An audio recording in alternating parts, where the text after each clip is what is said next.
Hello everyone, I hope you're doing well. Welcome to another video. If you're new, hi, thanks for being here. My name is Elena, use she, her pronouns, and I love talking about books.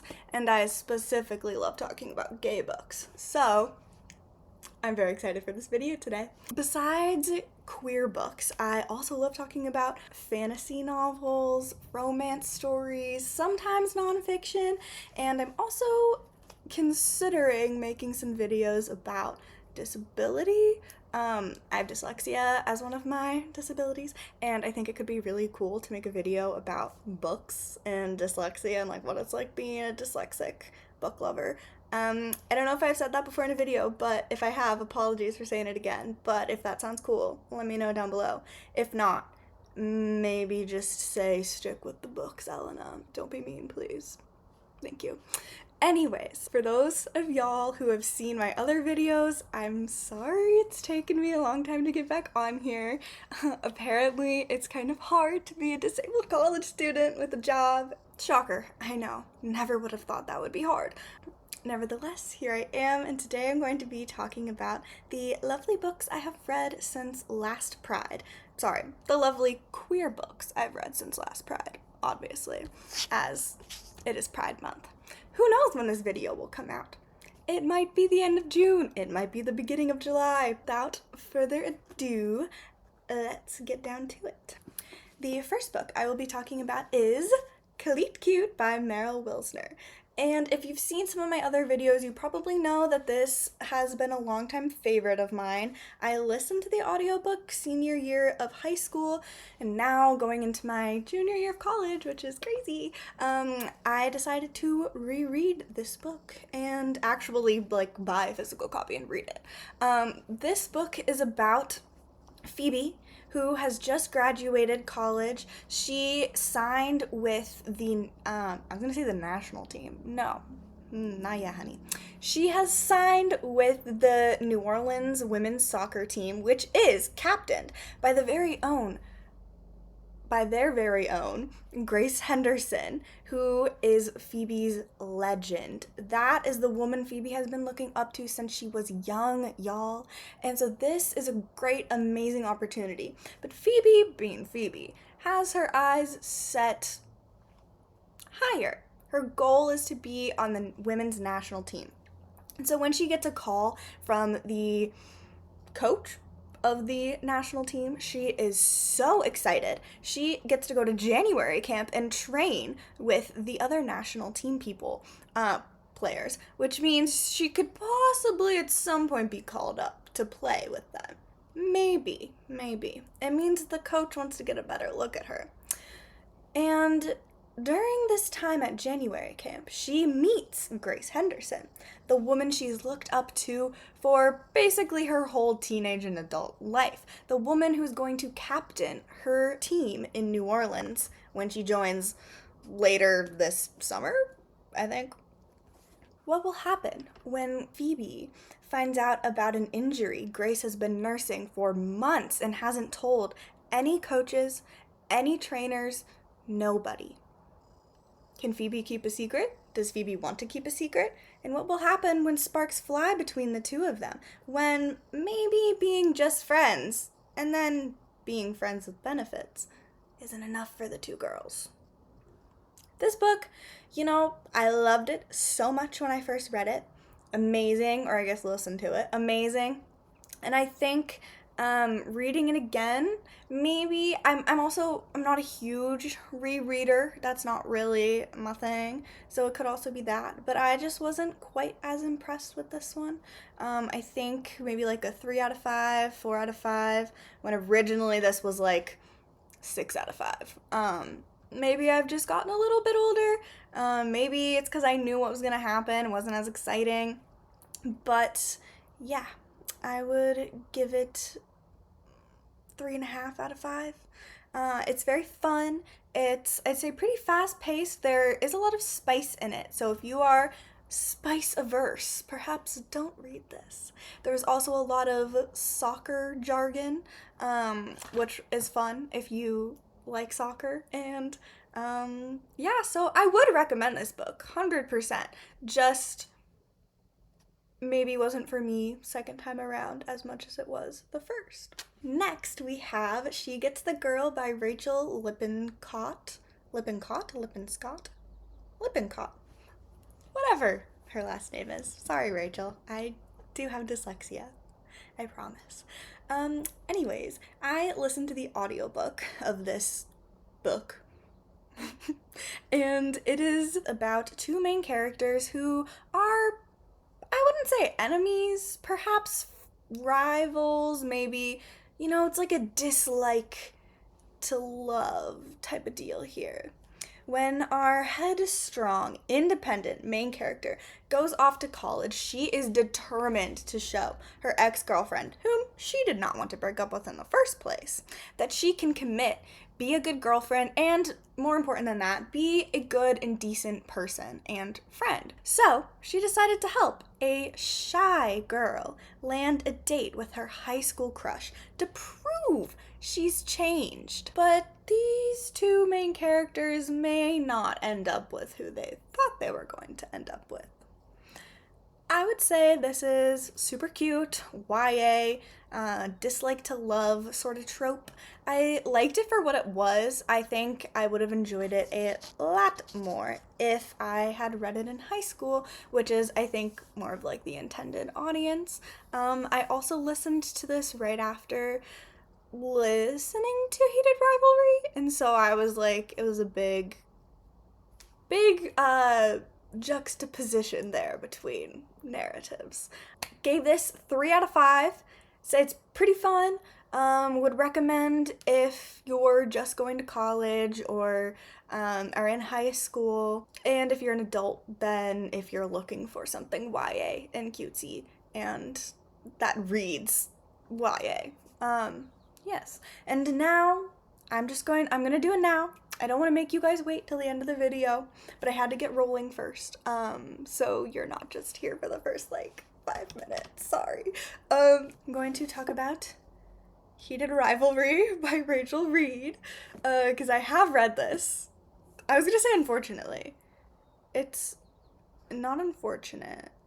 It's a fact. I quite liked it. Okay, enough of the random preamble thoughts. Let's actually get down to it. So I'm assuming we all know what this book is about, but in case you don't, which totally fine, you do you, girl. This is about two rival hockey players who have a secret multi-year situationship, but what's gonna happen? Are they actually gonna end up having feelings for each other? Are they actually going to end up wanting to pursue a real relationship with each other? These hockey stars, these men who have devoted their lives and careers to a fairly homophobic and generally queer-phobic sport, are they gonna start falling for each other? The answer is yes. Of course the answer is yes. So, I gave this 5 stars. I loved it. I thought it was a great escape, very fun, extra spicy. I liked the character work a lot, especially in the last one, or I guess the second Heated Rivalry one. I will say, if you are looking for a book that encapsulates the queer experience, she's not it. She's just not. I'd say there's parts of it that feel very queer experience-esque, I guess. I don't really know how to phrase that. There's a lot of the, obviously, pining, the hurt, the, what if people know? The, I can't be gay. What are you talking about? A lot of nods to queer experiences and cultural understandings, I feel, but there's not a lot of them. And also could totally be true that as a queer woman, my experiences are very different from that of Ilya and Shane's in this fictional novel. So perhaps that is the main reason why I feel like this doesn't really encapsulate the queer experience. I've heard a lot of people say it's gay books for straight people. I don't think I'd go as far as to say that. I'd say it's a lot of fun, but it's not the queerest book I've ever read. Unless all you're looking for is spice, and then I guess it's pretty queer. It is a fun read though. And it's also, I will say, not the best written novel I've ever read. But that's okay. Doesn't gotta be. Yes, so this is Heated Rivalry by Rachel Reed. Of course, since I did Heated Rivalry, I have to do The Long Game by Rachel Reed, which also I love. I loved this book so much. This book I think I liked a lot more than Heated Rivalry, even though I loved Heated Rivalry. This book is, I'm not gonna give spoilers, don't worry. But this takes place after Heated Rivalry. By 4 years, maybe, the two characters have figured out their relationship dilemma, and it's pretty obvious what decision they come to, guys. I'm just gonna say that. Obviously, quick spoiler, skip 5 seconds if you don't want to be spoiled, but obviously they decide to be together. But they're still closeted, and this explores what happens in this point of their lives when they are in their late 20s. They're thinking, what do they want their future to have? What does this relationship mean to them? I really like the way they talk about mental health in this book. Ilya, in this book, he is dealing with a lot of depression, and I really feel like Rachel Reed did a great job talking about his depression. I think that was pretty impactful, and I like the character work in this book as well. I will say, everyone got on my nerves a lot of the time in this novel, but that's okay. Maybe that means it was well written. Again, 5 out of 5, would recommend, will again say, not the best written book, but I'd say it's really good. And I'd say if Heated Rivalry, the writing was just like, you couldn't quite do it, this one is definitely better. I will say that. And the plot was also better, in my opinion. Again, there's a lot more queer experience and queer joy in this book, I felt. At least for me, I guess it was more relatable.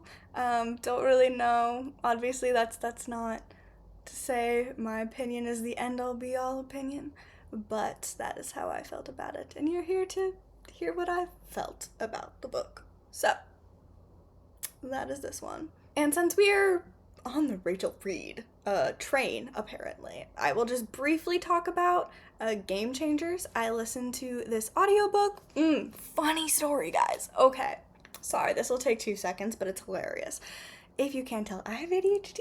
Hi. So funny story. I was listening to the audiobook of this book, and I was going for a little walk and listening to an audiobook, as one does with their life, correct? Correct. And as I was walking, my alarm went off on my phone because I had set it for some reason. I honestly don't remember why. But for whatever reason, my phone, the normal clock app, does not work, which is so great. And so I had to download another app. Long story short, this app, when the alarm goes off, it doesn't play in my headphones. It plays by like speaker and in headphones. It can't decide, right? As this was going on, my audiobook also decided to blare from the speakers of my phone as I was walking in public and there were people around. Luckily, it was not a spicy scene, but it wasn't not kind of suggestive. So that's my fun story for this book. Anyways, if you don't know what this is about, it is the first book in the Game Changer series, which is like the Heated Rivalry universe, I guess. It is about Scott Hunter, a world-renowned hockey player in New York, and about Kip, what is his last name? Kip, I don't know, Kip something. Kip is a recent-ish college grad trying to make money, save money, figure out what to do with his life, maybe go to grad school, and he wants to work in museums and stuff like that, which is very cool, Kip, but also not a lot of jobs for that. And so Kip has found himself working at a mediocre smoothie place in New York City. But what will happen when one day Scott Hunter, famous hockey player, walks in, orders a smoothie, and finds Kip kind of cute. And Kip also finds him kind of cute. 3 out of 5 stars, less developed writing out of the 3 Rachel Reed books that I have read/listened to. Okay, so next I'm going to talk about Not for the Faint of Heart. Wait, I own this book. Wait. Not for the faint of heart by Lex Croucher. I read another Lex Croucher book. I believe it was their first book, I think, and I loved it. She's actually right back here. Gwen and Art Are Not in Love. So good. I think I gave it like 5 out of 5 stars, 4.5 out of 5, something like that. Amazing. This book I was very excited for, and it fell a little flat, but before I tell you what I gave it, I'll tell y'all a little bit about the book first. I have to refresh my memory. So this book is a take on Robin Hood, the whole takes from the rich to give to the poor sort of deal, kind of magical-esque forest vibes. So in this book, one of our main characters, Muriel, she is the daughter of the new leader of the Merry Men. Robin Hood has since retired, and her father is very hard cut. I don't think that's a phrase. Whatever. He's very tough and not super loving, and has very specific ideas for what he wants the Merry Men to be. And Muriel has grown up in this image, and she is very by the books. Very type A. And in this book, her ragtag group is told that they must kidnap this one healer woman in a town nearby. And instead of that woman, they kidnap Clem, who is a young, fun, charming, silly, talented healer who has a bunch of new, fun, I guess they're not really fun, but she does experiments to try to figure out new ways to heal things and new potions to give people that will help them and yada yada yada. And so she's kidnapped by Muriel and her gang. Everything kind of goes to shit. In an ambush, Muriel's father, along with some other high up leaders of the Merry Men, get kidnapped by the sheriff. Who is they're like the government basically in this book. And so Muriel is told by the new kind of de facto leader that she is to stay at the camp and is to stay and watch Clem, their prisoner. And basically everyone is mad at her for letting this happen, even though it wasn't really her fault. And also people are telling her, you cannot go out and rescue your father. I don't care how much you want to, girl, you can't do it. And this group of ragtag nobodies that you lead certainly would not get the job done. And you know what she says? She says, I have been following the rules my whole life, and so what's one more time? I'm joking, that's not what she says. So, of course, Muriel goes against everyone's wishes, and she takes her ragtag group of people, along with Clem, their prisoner, who is kind of just turned into their friend, and goes off in search of her father. Sounds amazing. Sounds glorious. Also, if you couldn't tell, Clem and Muriel may or may not have a bit of a thing for each other. But I would say that it's definitely not a romance novel. Definitely leans more YA. I don't think they kiss until way into the book. I will say, I think it's a fun little adventure story, but a lot of the little side adventures on their way to the big rescue mission felt a little unnecessary, a little boring. I think the character work was really fun. I would say Muriel's not my favorite character. I think it's just a personality thing. I would not get along with that woman in real life. Clem, on the other hand, I think we would make great friends. I think she would kind of drive me up a wall, but in a fun way. I think I gave this book 3.5 out of 5, 4 out of 5 stars. I would totally recommend it if this sounds like something totally up your alley and you don't necessarily need an amazing plot. If you can live for side characters, you would like the book. So yeah, that is Not for the Faint of Heart by Lex Croucher. I will definitely be watching out for Lex Croucher's other books because, like I said, great promise, execution a little flat, but could be really good. And then their other book that I read, Gwen and Art Are Not in Love. I love that book so much. Next up, The Warden by Daniel M. Ford. This is another book that I was so certain would be the new love of my life. Fortunately, was not the love of my life. but I will get into that in 1 second.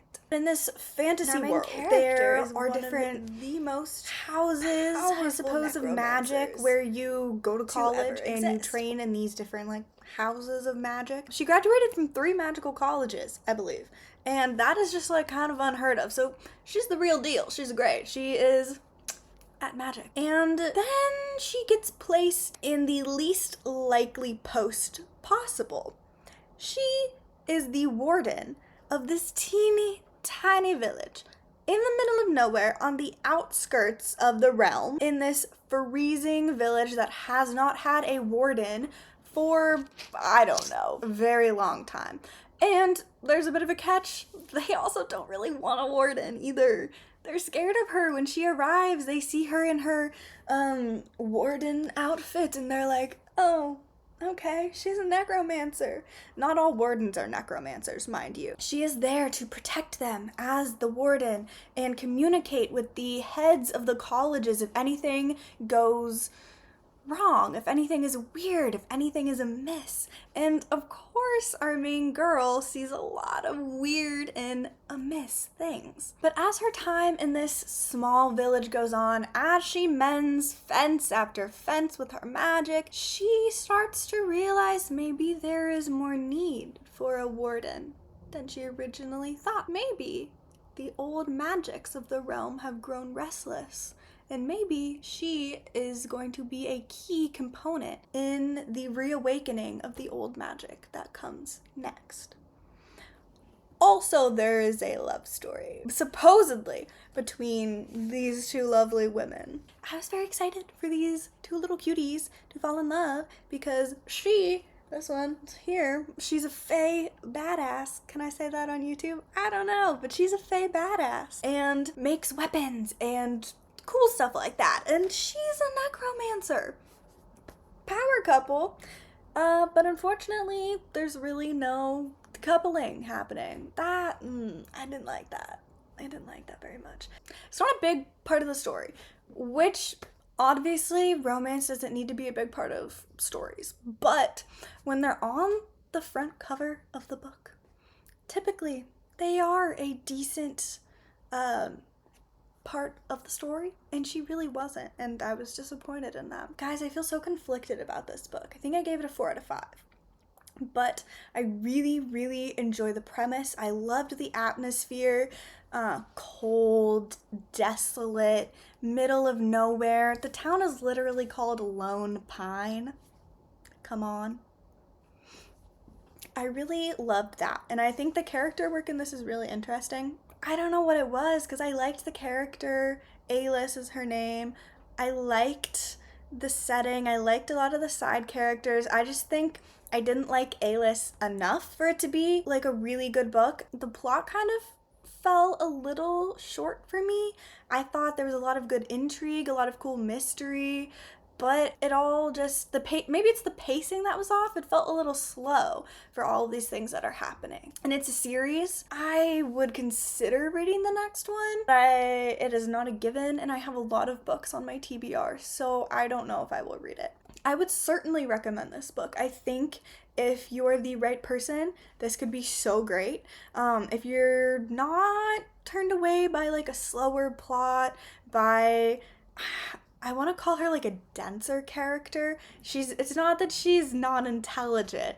It's just that she's very stubborn, and has a lot of, I guess, like defenses up around her emotions and herself, and her past and her life and hopes and dreams and all that fun stuff. And so even as the reader, you don't get a lot of that, if I remember correctly. And I like that stuff. I like the juicy things. But I would recommend you pick it up and try it out if it sounds interesting to you. Okay, and the next book is Iron Widow by Shirin J. Zhao. This book is amazing. I've talked about it before. Feel free to skip ahead if you have seen me talk about this and rave about it. But it is so good. And I have read it in between last Pride Month and this Pride Month. So it's going in the video. Yeah. But anyways, this book is about our girl Wu Zetian. She is born on this sci-fi planet where big weird aliens have been attacking them and basically trying to, I guess, like wipe the humans out and take over the planet for, I believe like hundreds of years, a very long time basically. In this country called Huxia, it is one of the last human strongholds in the world, basically.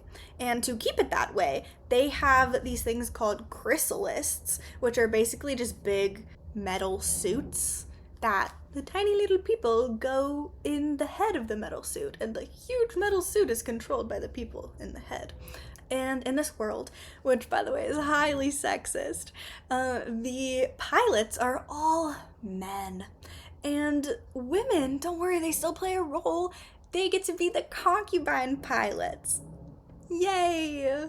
And so every single time one of these highly famous, incredibly rich young men are piloting these chrysalists, they need someone else to pilot with them to help to balance it out. And so they have concubine pilots, yay! Where women are either taken, sold, sometimes families sell their daughters to make money, which is so great, which is what happens to our main character's older sister. You can also volunteer though, but there is a catch. Being a concubine pilot has almost a 100% death rate just on your first mission out. So while these men are reaping the glory of killing these big aliens in their big fancy metal suits, the women that are piloting with them, helping this happen, die almost every single time. And in her rage after her sister is brutally killed by the man she was sold to be his concubine pilot, she decides to volunteer herself. But there's a slight catch. She murders him while they're connected to the chrysalis together out fighting. And so when they come back, he's dead, but she's alive. She piloted the chrysalis. She was the one who survived, not him. And so she gets dubbed the Iron Widow, one of the only women who can not only survive the chrysalists being a concubine pilot, but also can pilot. And there are very few women that can do that. And then she is placed with a man named Shimon, who is a famed murderer. He has the highest chi almost ever recorded. There's been a few people that's more, but he is very powerful with his chi. And so basically they put her with him to die, but she does not die. She is incredibly powerful, and she will not miss any opportunities to gain more power, to basically try to set the world not right, but set it on fire for all of the terrible, horrible things that it has done to her and people like her. And if you are wondering why I'm talking about it for Pride Month, I'll give you a quick little discussion. Basically, there is some polyamory in this book, which is kind of fun. I like the way that it's talked about. And our main character also, she has been raised as a girl, right? She has been told, like, you are a woman, you like womanly things, you will marry a man one day, and that will be that. And basically, throughout this book, our main character is like, but why? Why am I a woman? Why am I raised as a woman? Why do I have to marry a man? Why is it the way things are? And I think it's really interesting because the author is, I'm not exactly sure how they identify, but they use they, them pronouns, and so not cis. I think some of that commentary is the wrong word, but maybe some of those thoughts or ideas come through in Zetian, which I think is really cool. I gave this book a 5 out of 5. I loved it so much, and I think you will like it too. If you like some womanly rage, if you like some ambiguity in your gender and your attraction to people, I think it was really cool. And if you also like some weird sci-fi-ness, Heavenly Tyrant, again, Shirin Zhe Zhao. Yes, this is a hardback, and yes, the first book is a paperback. We're not going to talk about it I needed to read it. But anyways, this book has a lot of the same themes as the other one. I will say the world definitely widens in perspective. It's not just Huxia and this little country territory trying to fight for their lives, basically. It's really interesting. She also, our main girl, Wu Zetian, has gained a lot more power in this book and is grappling with what to do with it. She is still very angry and very enraged a lot of the time, which I love, but that has taken her to some really interesting places.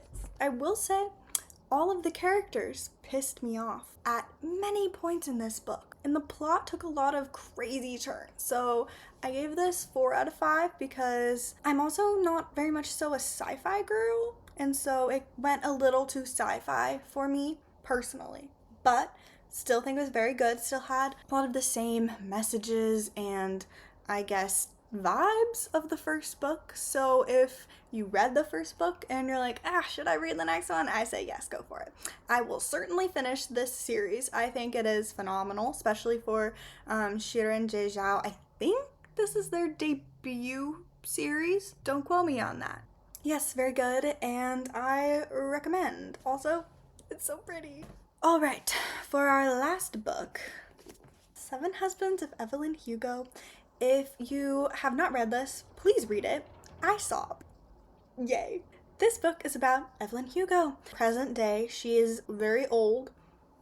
80s? I don't know, something like that. But she's retired, and she had 7 husbands. And everyone in Hollywood, everyone around the world, pretty much everyone around the world, is very curious about her life. Which one of her 7 husbands was her true love? And so, to finally tell this story, she has called up a seemingly no one journalist to listen to her and write a memoir about her life. Memoir, that's not the right word. A biography about her life. And thus, Monique Grant, our main storyteller, starts interviewing our girl, Evelyn Hugo. And it turns out, audience, that Evelyn Hugo's one true love was none of her 7 husbands. This book is very cool. It hops through different times, different perspectives. While they're doing the interview, basically plays the scene out for us that she is talking to Monique about. So it goes back in time in her life, which is really cool. And Monique and Evelyn Hugo have some interesting connections. Stay tuned for that mystery. And the ending is crazy and moving. But yeah, you should give this a shot if you haven't already. And I gave this 5 out of 5 stars, and I think you need to pick it up if you haven't yet. Those were the books that I have read since last Pride. Comment down below, let me know what your books have been, your favorite queer reads, what you're reading this month, and what you thought of any of the books that I mentioned. Have you read them? Did you like them? Are you gonna read them? Is there any books that is a hard no? Let me know, I'm curious. Thank you so much.